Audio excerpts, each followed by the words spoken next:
Halo pemirsa GPR TV dari Sabang sampai Merauke, dari Miangas hingga Pulau Rote. Bertemu kembali dengan saya Bilki Sabila dalam program Kominfo Newsroom.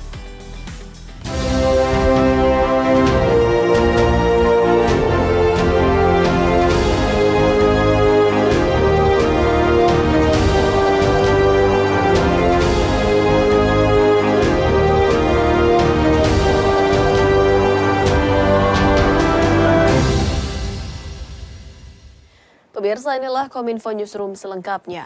Komisi Pemilihan Umum membuka periode pendaftaran pasangan calon presiden dan calon wakil presiden pada Pilpres 2024 mulai dari 19 hingga 25 Oktober 2023. Ketua KPU Hashim Asyari mengatakan telah memberikan sosialisasi mengenai pendaftaran tersebut kepada para partai politik yang akan mengusung pasangan capres dan cawapres.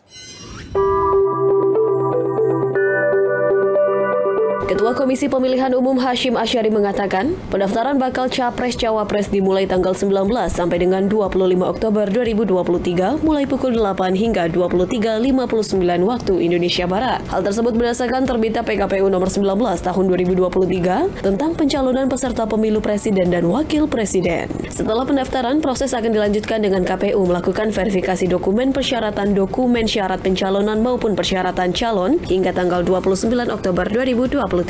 Kemudian bakal pasangan calon presiden dan cawapres akan diminta melakukan serangkaian pemeriksaan kesehatan jasmani maupun rohani di RSPAD Gatot Subroto. Selanjutnya untuk pencalonan, Ketua KPU Hashim menuturkan prosesnya dilakukan oleh partai politik atau gabungan partai politik dengan syarat pencalonan dilakukan oleh gabungan partai politik yang mengikuti pemilu 2019 dan memperoleh 20% kursi DPR Republik Indonesia. Dokumen syarat pencalonan maupun persyaratan 19 yang memperoleh kursi minimal 20% kursi DPR RI atau perolehan suara minimal 25% suara sah untuk pemilu DPR RI pemilu 2019, dan partai tersebut juga menjadi bagian dari peserta pemilu 2024. Komisioner KPU Idam Holik menambahkan, gabungan partai politik juga wajib menyampaikan surat pemberitahuan ke KPU 1 hari sebelum mendaftarkan bakal capres dan cawapresnya. Selain itu, Idam mengingatkan kepada gabungan partai politik yang akan mengajukan daftar bakal calon presiden wakil presiden untuk memenuhi kelengkapan administrasi yang dipersyaratkan. Untuk memastikan proses penerimaan pendaftaran berjalan lancar, tidak terjadinya dalam bentuk rapat koordinasi dengan partai politik peserta pemilu, yang memenuhi persyaratan pada tanggal 12 Oktober 2023, kami sudah jelaskan semua mekanisme dan regulasi pelaksanaan pendaftaran pemilu presiden dan wakil presiden. Presiden Joko Widodo bertolak ke Beijing, China dan Riyadh, Arab Saudi untuk melakukan kunjungan bilateral. Presiden Jokowi dijadwalkan bertemu dengan Presiden Xi Jinping di China. Sementara di Arab Saudi, Presiden akan bertemu dengan putra mahkota Mohammed bin Salman. Presiden Republik Indonesia Joko Widodo melakukan kunjungan kerja ke Beijing, China dan Riyadh, Arab Saudi dalam rangka menjalin kerjasama bilateral di bidang investasi hingga ketahanan pangan.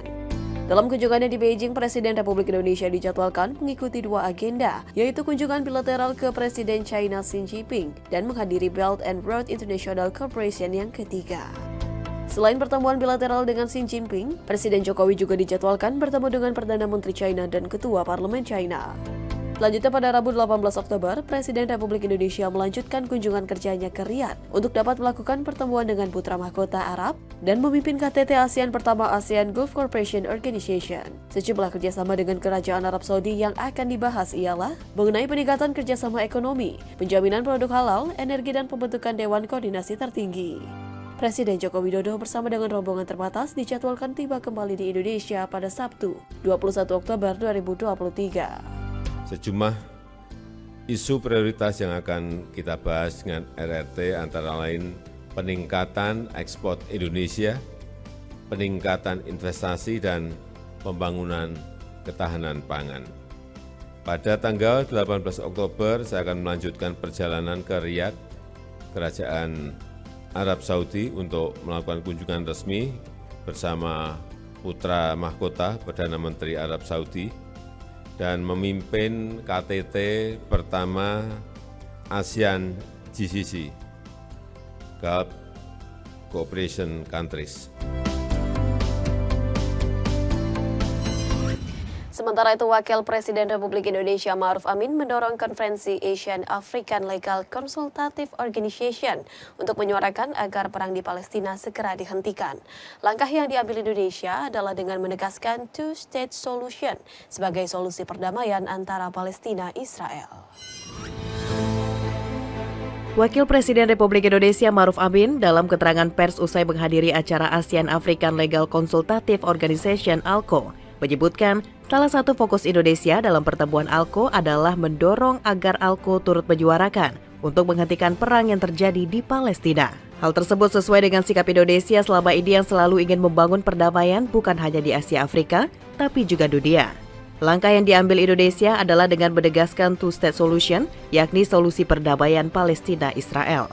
Sebab Indonesia meyakini two-state solution merupakan satu-satunya cara untuk merealisasikan perdamaian sekaligus meredam konflik yang terjadi di Palestina dan Israel.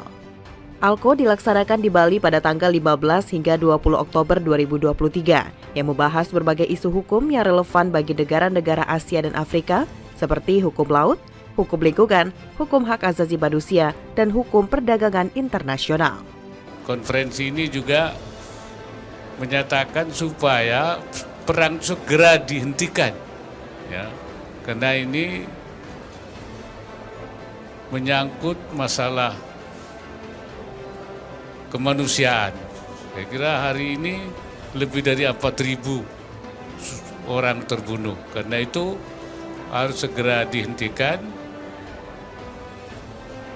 Dan itu saya kira sikap Indonesia yang selama ini sudah jelas, yang selalu ingin membangun perdamaian, ya, bukan hanya di Asia Afrika tapi juga di dunia. Nah, untuk itu supaya kembali upaya untuk menyelesaikan persoalan Asia Afrika Palestina ini kepada kesepakatan PBB, yaitu two-state solution, yaitu mengenai masalah penyelesaian dua negara. Pemirsa, usai jeda kami akan kembali dengan informasi lainnya, tetaplah bersama kami.